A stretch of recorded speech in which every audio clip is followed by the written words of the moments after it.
But when you love somebody else, it means that you want the best for them, regardless of how it affects you, regardless if you receive anything in return.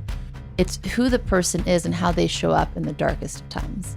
And that's really how you know you're compatible. And people don't actually go into relationships thinking that way. You're not thinking about the bad times or the difficulties or the challenges that will naturally occur in life. So the way to know whether you love somebody is whether you truly desire always for them to have goodness. And when you go through those experiences with somebody and they show up, really show up for you, and you show up either as your best self or your worst self, that is really if you're truly compatible. And that also happens to be what true unconditional love is.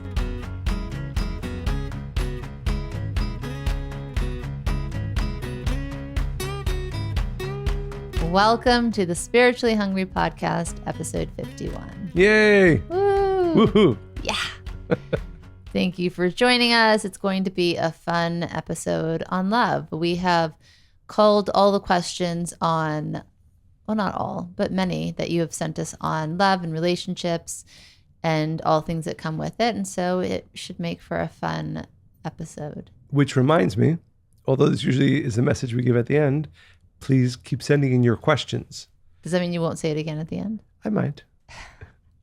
But that's what so we decided for this episode to take, well, we'll see how many we get to, but a list of questions that you've sent in over these months, and hopefully we'll get to as many of them as possible. So let's jump right into it. How do you define love? How do I define love? It's a very good question. Well, in the ultimate state, and this isn't just romantic love, love is when you desire for somebody else to have goodness and blessings in their life, right? When you really love, right? We're talking about self-love, but when you love somebody else, it means that you want the best for them, regardless of how it affects you, regardless if you receive anything in return, right? There's an ancient phrase, which is that true love is, it's called that she'inat tluya badavar, which means that it's not dependent on anything. Unfortunately, most of what we in modern times think of as love is what we receive from, is at least involved in what we reciprocally receive in return from somebody else. So the way to know whether you love somebody is whether you truly desire always for them to have goodness. Which is hard to do when you're in a relationship, because sometimes you wish Right. not so great things. And also you have your own, often if you're in a relationship, you do have your own desires and needs that need to be met certainly in a romantic relationship. But I do think it's important at least to begin with clarity in what true love means. True love is when you see somebody, you are filled with so much desire for them to have goodness. I think if we were to break it down in simple terms, there's ego-based love versus unconditional love, right? So ego-based love is rooted in anything where we feel our needs are met, right? A person makes us feel good or happy or beautiful or secure. It's a lot of receiving, right?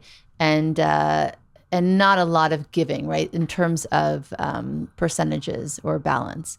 Unconditional love, quite simply, is loving somebody because they exist. Right. Just their existence alone is enough. And from that place, like you said, then wanting goodness for them, right? Wanting their happiness, right? That becomes a priority.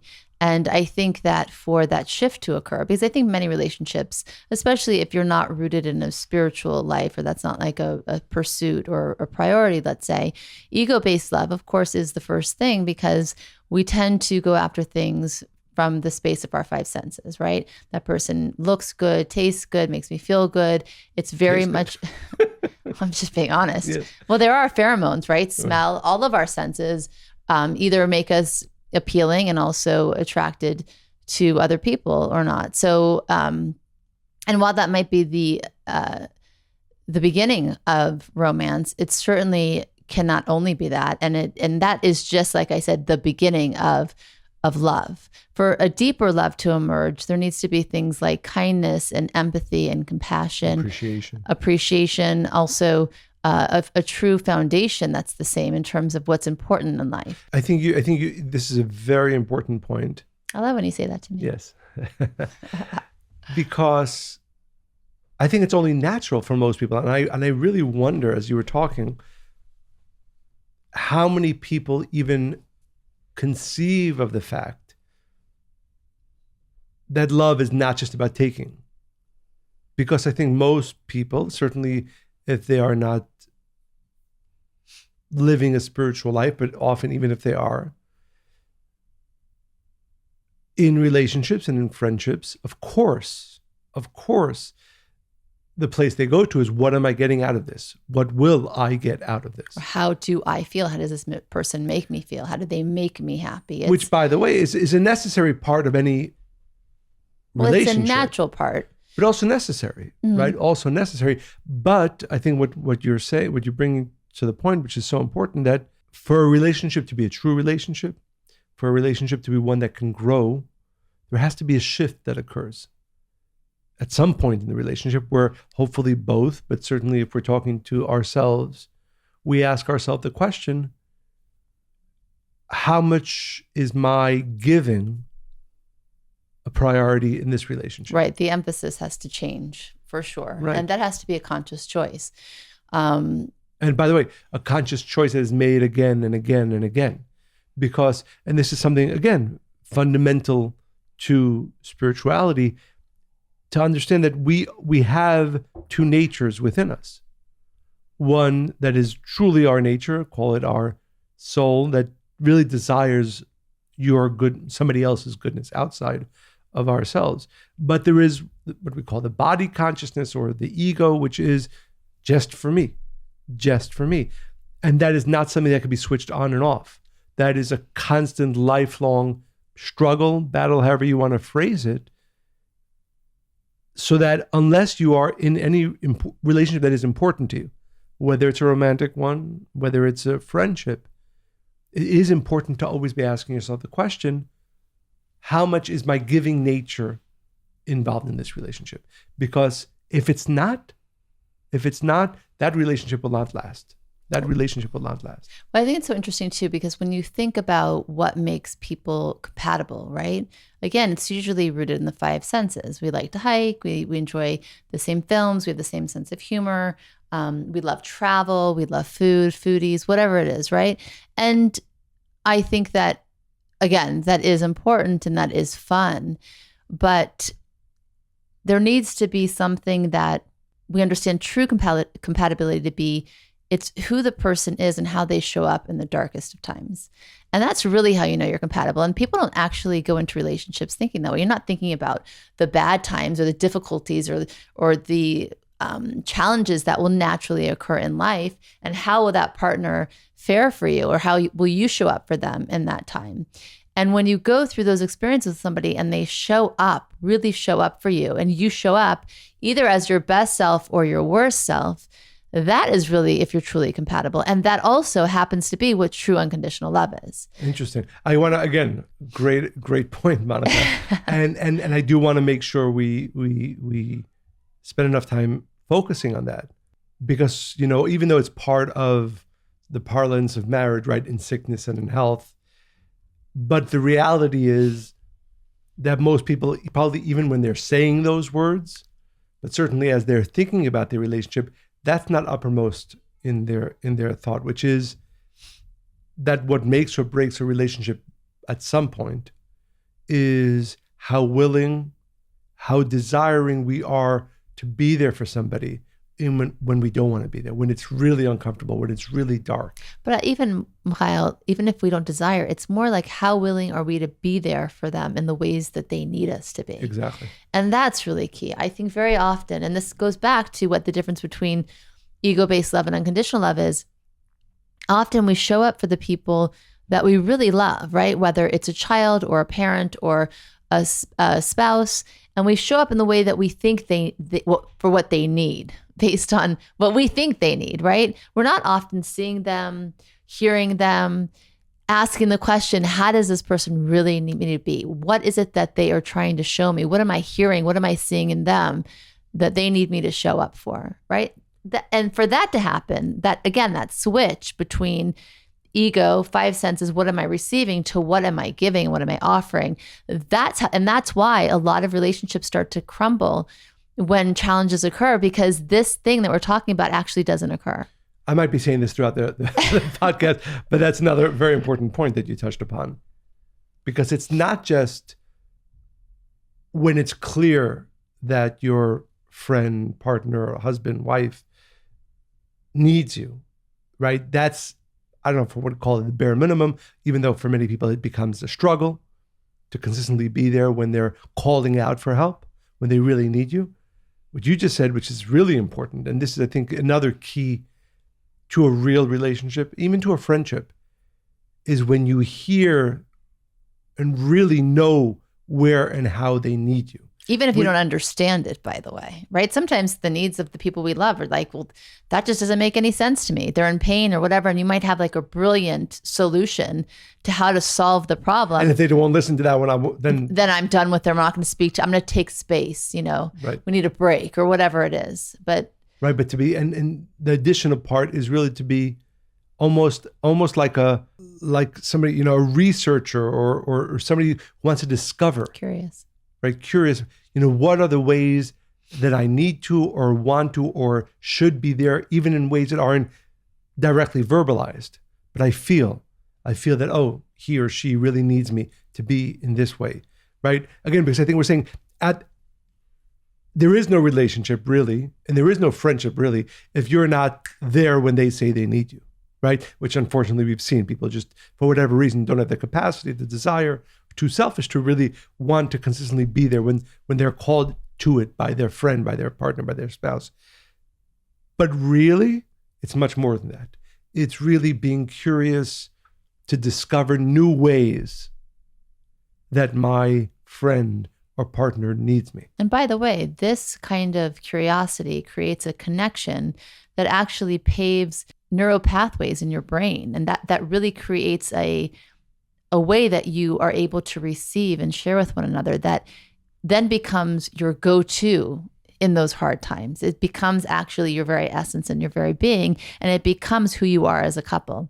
And I remember the first time I experienced this in our marriage. It wasn't in year 1 or 2, 3 or 4 or 5. It was in year 7. Because, and I speak very openly, when Josh was born, it put a bright light on many, many aspects of who I thought I was as a woman, as just Monica, as your wife, as a mother.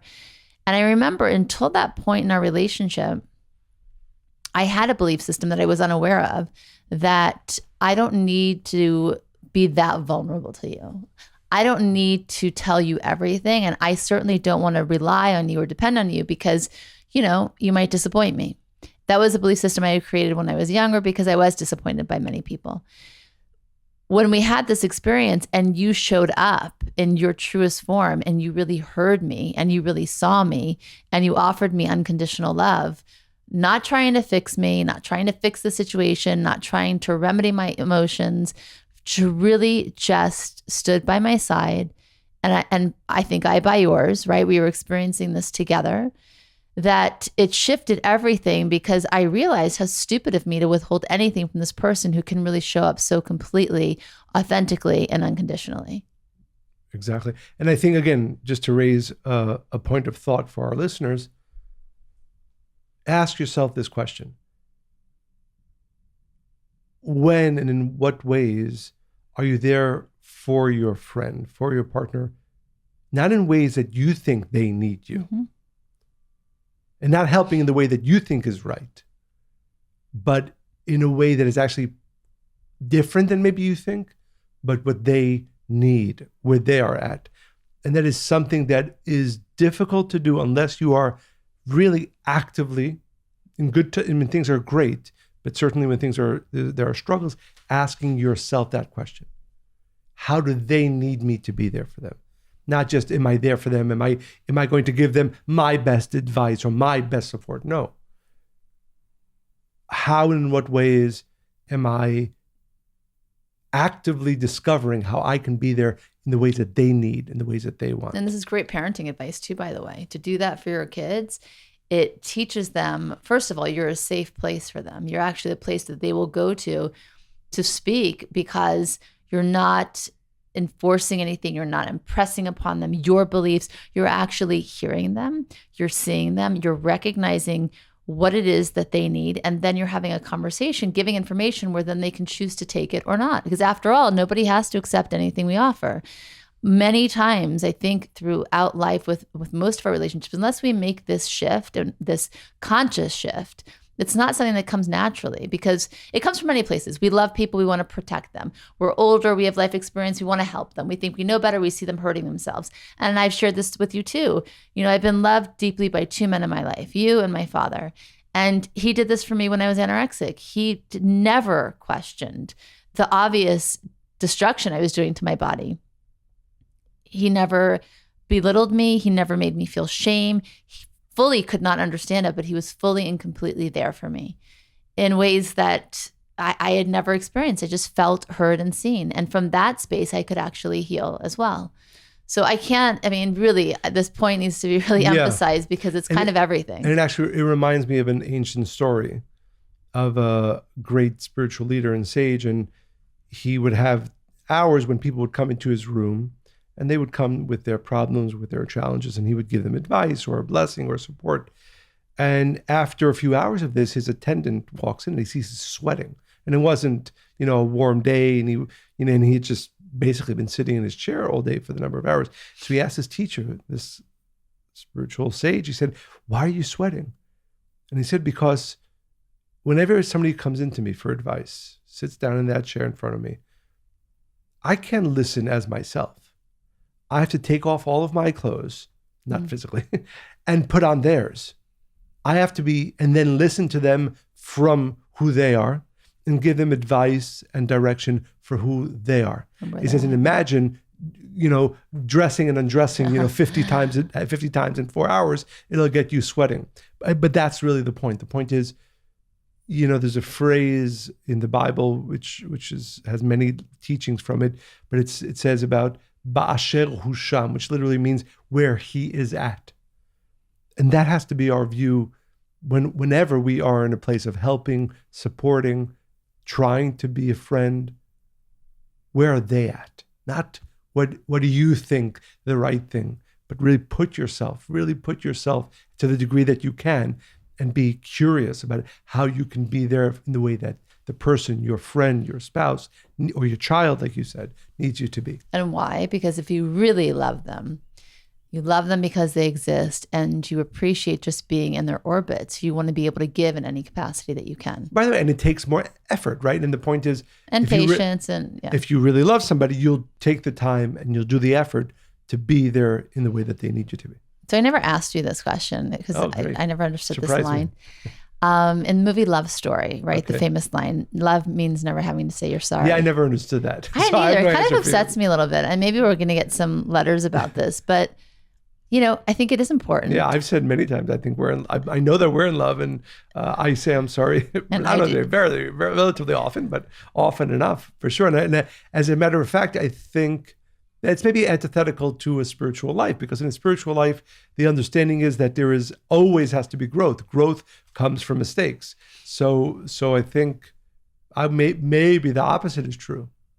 That love means saying you're sorry. Love means being open to say you're sorry. And this actually is another important point. We actually had slightly unrelated to this, but yesterday and the day before, where we're having these conversations with people on the idea of being open, right? So one of the great gifts, if you are being open to hearing somebody else's opinion. Well, exactly. You can call it criticism, feedback, whatever word you want to use. But the reality is that one of the great blessings of being in a true relationship is that you have somebody who knows you, and hopefully you make yourself known to them, all of your faults, all of the good and the bad. It's funny, just the other day I was listening to an interview with somebody, and he was saying that often when people go to a therapist, the therapist does not meet, and often actually just in general, whenever you meet people, you never really meet them, you meet their representative, meaning you meet the version of them that they want you to know, see. which is almost always the best version. And even often when people go to therapists, they introduce not themselves, but the person, their representative, the person that they want people to know. And that is certainly true. Well, they want to seem more normal than they are. Whatever, perhaps. exactly. But one of the ways to know whether you're in a real relationship is if you show yourself truly, the good, the bad, and the ugly, to your friend or spouse, and that they receive it without judgment, right? That's the other side of that. Otherwise, therapists you're paying and they don't really care for you. Well, hopefully they do care for you, right? But they're not in an intimate relationship, so maybe you're a little bit more, free in showing who you are.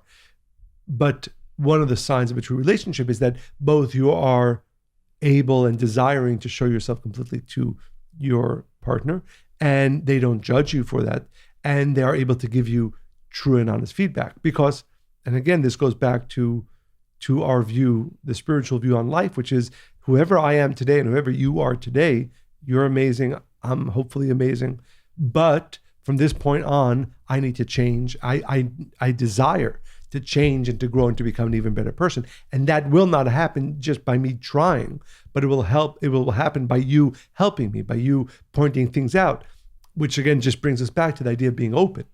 That, and I shared this with a group of teachers yesterday, that it is usually when we need to be open that we are the most closed. Yes. And that we are open when we least need it.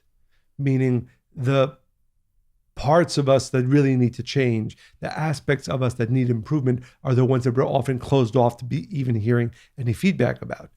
And hopefully in a real relationship, and this is another question about any relationship we're in, if you want to know if it's real, how open are you? Really open. And Well, define real. You mean unconditional? Also, or lasting? It should be unconditional, hopefully lasting.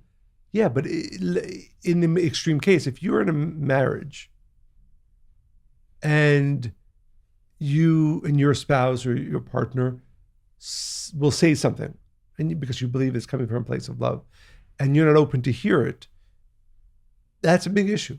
That's a big issue for you, because marriage should be a project of both individually and hopefully collectively growing. That can't happen unless there's a real openness, desire to hear, especially things that we're blind to, and change them and grow from them. But a lot of relationships have a hard time getting to that place because they start from a place that's not really true and honest, right? Most people, like because you said, they want to show the best sides of themselves. And they think, Certainly when you're dating, you're meeting the person's representative and not the person. Exactly. So to get to that place of vulnerability, it requires really being honest and know that this is the foundation of the relationship. It's whatever you're putting at in the beginning of it. And my view of everything we've said until now, and certainly this point as well, most of this is not easy to get to these places. But to make a lasting relationship takes this work. And all I'm saying is not that tomorrow, let's say you're married for 5 years or 1 year or 10 years, you'll suddenly both be completely open to each other. But are you working towards that? Knowing that unless we achieve that, or at least elements of that, our relationship will not be one that is truly thriving and growing. Which, if I'd like to share one of my favorite Daniel Kahneman quotes about marriage. I shared, I think it was last week or the week before, that in the studies about people's happiness in life while they're dating, when they get married, and into their marriage, it's a very sad graph. So it's basically while they're, if you ask people, how happy are you in your life? So in that question, of course, throughout, while dating, marriage, and 5 years of marriage, 7 years of marriage, it basically goes up, usually during the first year of marriage, and then begins marriage or dating? No, marriage, it goes up a little, dating goes up a little bit, marriage goes up higher than it was pre-dating. Then it begins a slight but steady decline into year 5, 6, and 7 in marriage, so that by year 7, people statistically say that they are less satisfied in life than they were before they started dating their spouse. Well, that's why John Gottman predicts also, but he said most couples don't seek counsel until the 7th year. And by that time, it's maybe almost too late because there's so much resentment and other things that have piled on over to the relationship that haven't been dealt with. And For people sure. usually only seek counsel in the 7th year, Right. which is the big mistake. And that's why everything we're talking about, we often use, people don't like the word, working on their marriage, but working in a very positive and productive way is necessary. So I always say this because people confuse work with pain. So yes, it's work, it's effort. It doesn't mean it has to be painful and bearable. It's effort hard. and focus, right? Exactly. Just like you would work toward any goal in life or any success. The most fulfilling. So Daniel Kahneman often says when he's talking to people and he shows that graph, there's a lot of laughter, uncomfortable laughter in the room. After all, he says, people who decide to get married do so either because they expect it will make them happier or because they hope that making a tie permanent will maintain the present state of bliss. In the useful term introduced by Daniel Gilbert and Timothy Wilson, the decision to get married reflects for many people a massive error of effective forecasting. On their wedding day, the bride and the groom know that the rate of divorce is high and that the incidence of marital disappointment is even higher, but they do not believe that these statistics apply to them, which I think is the perfect truth. Well, we never think any statistics apply to any of us about anything. But I think what we're saying is that certainly what Daniel Kahneman is saying, what the research shows us, that on a static basis, relationships get worse over time, unless there is, as we said, this effort and focus that's put into it. And spiritual element. Yes. So you have a question? Go ahead. I have a few questions for you. I have a feeling we'll get to a few of them. But what is the biggest mistake you've seen people make in an argument? Well, first of all, I want to say that I think it's important that couples fight, and I get worried when they don't.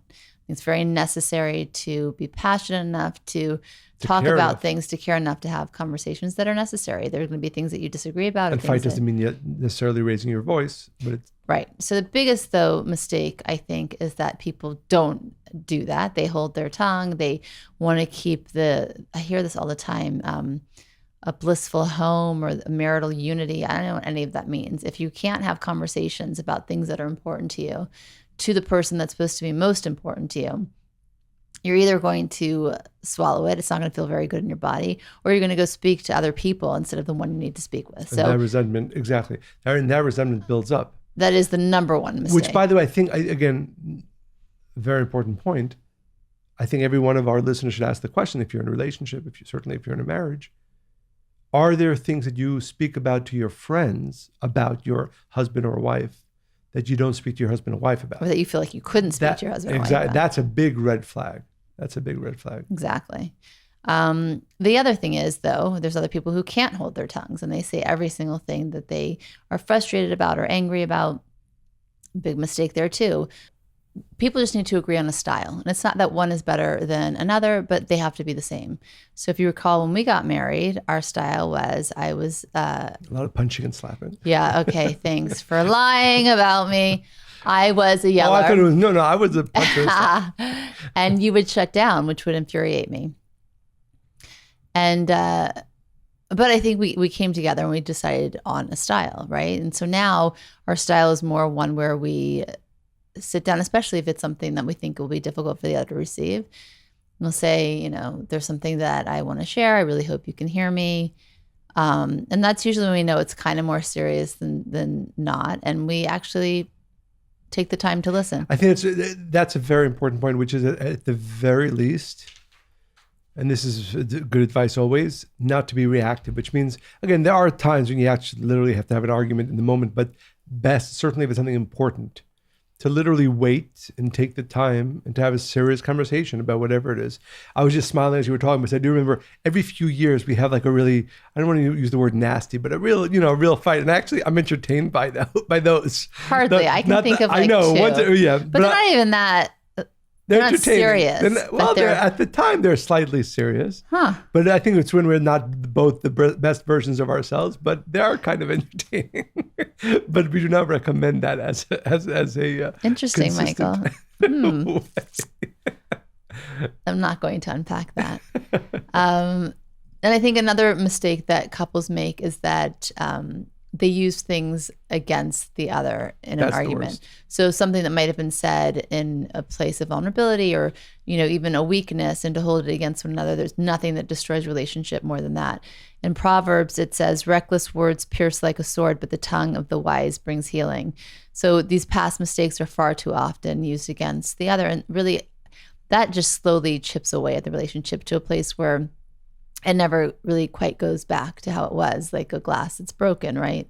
It's shattered. You can glue it back together, but certainly it's never going to be the same. And I would therefore, caution all of us, certainly if you're in an important relationship, and especially if you're, well, if I was going to say if you're talking about a delicate matter, but really always be very mindful of things that you know. And really, you should probably keep a catalog. What are the things that my friend, that my partner is very sensitive about? And those are the ones that you speak about very, even if you have to, very delicately, and certainly never, which again, unfortunately, way too often in relationships that are not in their best place, people actively bring up, mention, throw at their, I don't even want to say partner because it's not really a partner at that point, the things that they know are the most hurtful, the most sensitive. I mean, I don't think you need a catalog. I think if you care enough, you become emotionally intelligent, Right. where you know things about the partner like you would know about yourself. You're that interested, you're that curious, and you're that connected to one another. So I think it comes down to that. I think far too often people are more concerned with their own feelings and how they felt slighted rather than coming at it from a place of repair and really certainly growth. Or as we had a conversation with somebody the other day, right? I sometimes try to give the benefit of the doubt that sometimes we're mindless or Versus malice. malice. Yeah, but the reality is it doesn't even matter, because if you really care about your spouse, your partner, You'll correct. You'll autocorrect. both over correct, time. but also you'll be very mindful. I think that's really what it's about. It's about having certainly arguments, but even conversations in a mindful way, in a way that really is constructive. Because again, let's be realistic. People have egos, and often when you go into an argument, especially, but even in our daily lives, we're thinking about ourselves and our feelings, and often that is makes it too easy to disregard things that we know can be hurtful. Well, I think because we don't feel heard, we won't Right. hear the other person, right? Or and it can feel very isolating in a relationship when over time and time again, you never feel you're heard. The other person never says sorry, let's say. And so then you never offer that to them either. and we've had this conversation not often, but where you're actively saying something hurtful because you don't feel that you're being heard. So sometimes To get their attention. to get their attention, you'll either do or say something that you know will get their attention in a negative way because you don't feel that you're being heard in a positive way. Yeah, often people don't care if they're getting a reaction that's negative or positive as long as they get some kind of reaction, right? And I think it's so important to, as we talk about arguing, to make sure, which you speak about often, which is a very, very important element I know that we bring into our post arguments, to repair.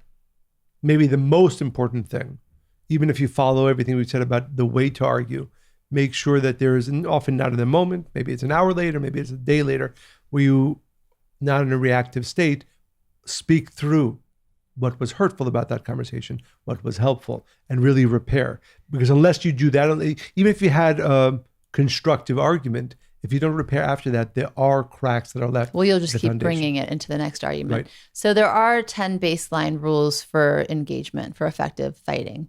The first is discuss lines that neither of you should ever cross, right? Like we just said, no hitting below the belt.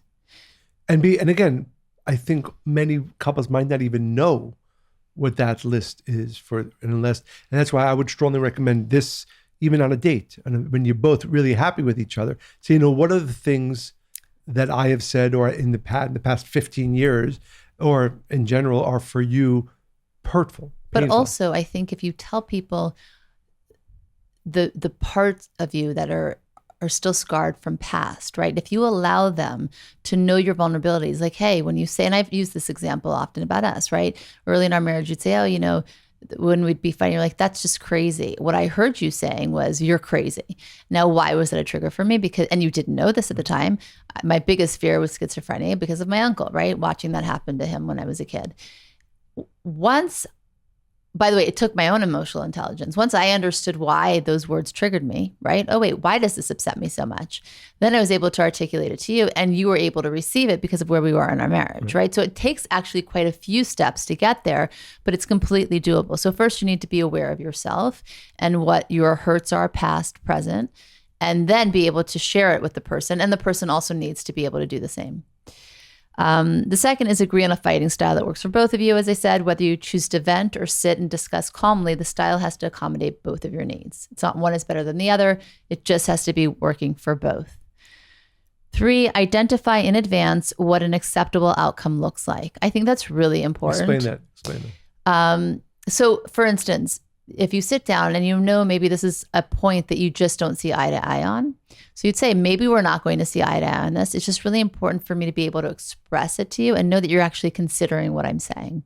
That for me would be enough, right? Let's say about a specific thing. If you feel that I or the person really hears. Right. But my point is, it's not that after an argument, everything has to be packed up so neatly and nicely and you agree. That might not happen. It's still important, though, to be able to create a space where you can speak from your heart and feel heard, because then you feel valued. And maybe eventually, after you have 5, 10, 15 conversations like that, over the years, the person eventually might see it differently, or you might see things differently, right? So just, I think it's important to have, because often the expectation is, I want you to apologize after the conversation, or I want you to change behavior. Or I expect you to, right? Or I expect you to agree with me. So it's really important that both are very clear, and maybe they're not aware of this either. That's why it's important to have the conversation. This is what I expect the outcome, or I hope the outcome to be. What is it that you hope for? So that you go into it already with strikes for you instead of against you, which will ultimately lead sometimes. Can you have strikes for you? Well, maybe they're checks. I don't know, whatever. So because what happens is, and haven't you seen this? People are fighting about one thing and then they're fighting about something else entirely. And it's often that they just had this expectation from the conversation. And it didn't go their way. And they're getting more and more angry. Right. Exactly. 4, assign the time of day you are most open to hearing each other.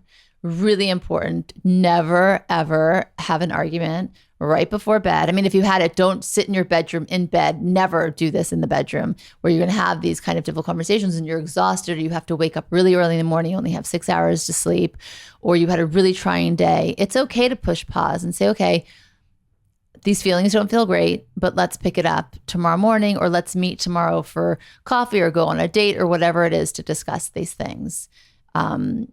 There's that quote that says, what is it? Say something you mean. Say something when you're really angry, and you'll have you'll say the thing that you regretted the most, or like the biggest kind of like it'll be the worst thing you ever said. I botched that completely. Yes. It's actually quite nice quote, but what you're saying, which I think is an important point, not just about the timing, but why are you having this argument? Why are you having this conversation? Because you want things to get better. Well, prepare for success, right? Which means environment, your state of mind, their state of mind. Make sure, as to the degree that you can, and if you really care about the relationship, you will do this, that you prepare the conversation for success. Right time of day, right place, a state of mind, and so on. 5, avoid overreacting. Remain open enough to see your partner's perspective, which is, again, very difficult, especially when we're emotional.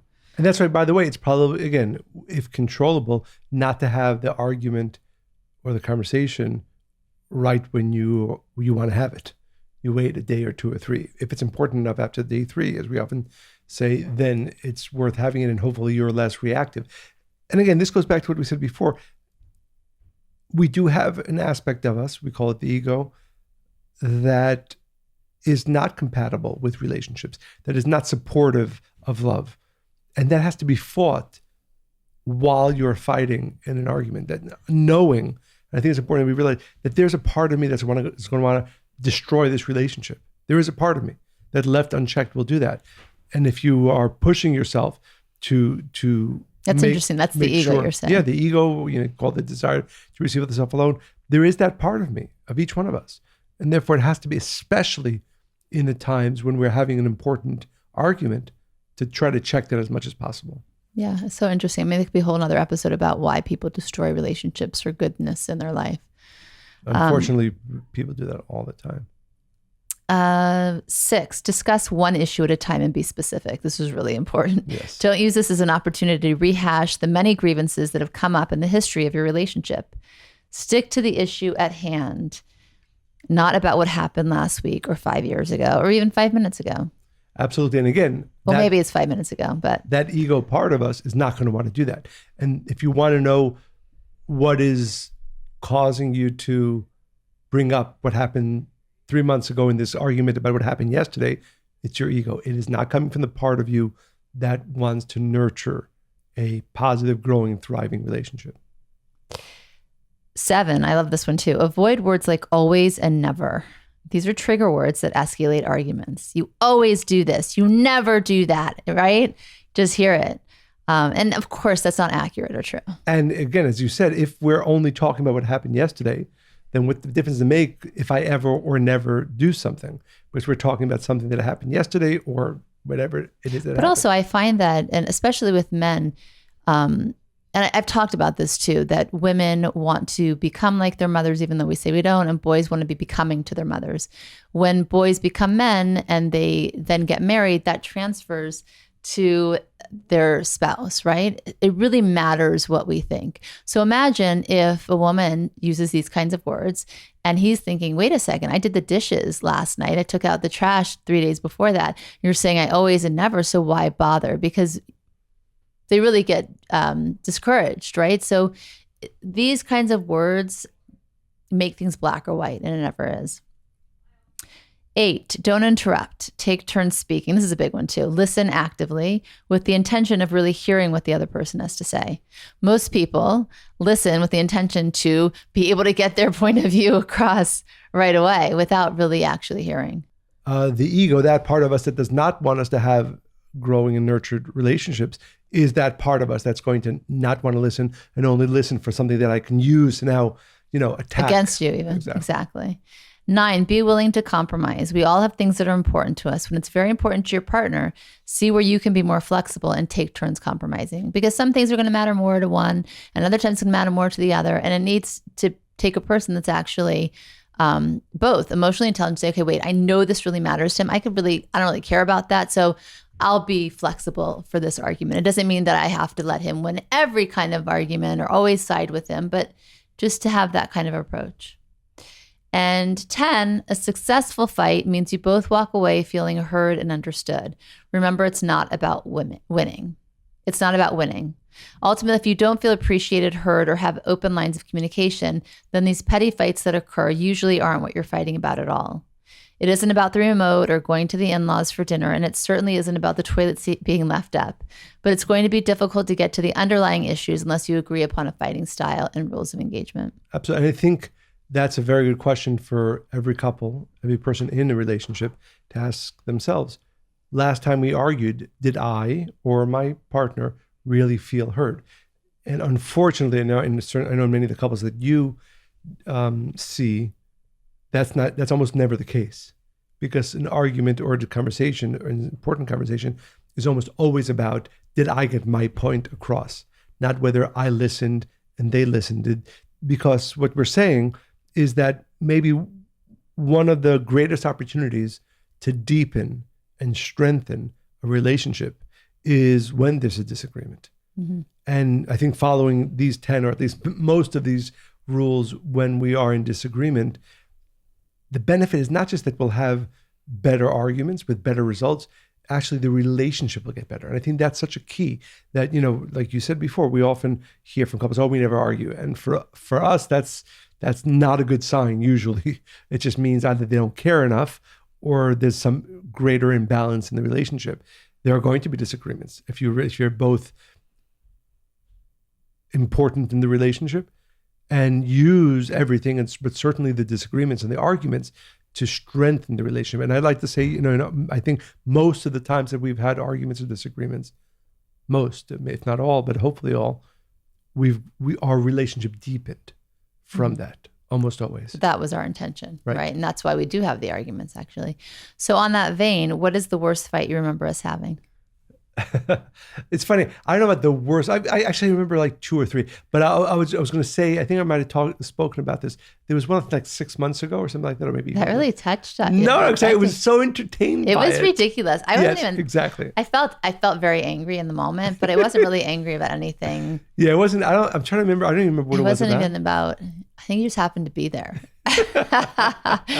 No, and then, but yeah. Yeah. So you do remember or you don't? I remember another one a number of years ago when we were living in Los Angeles. I don't remember exactly what it was about. You know what I remember most? Tell me. What were you going to say? No, and I just remember, it's funny, and I think this is really to the point that we're talking about. My only memory as I think back is... You're so going to say my answer. Oh, sorry. No, go ahead.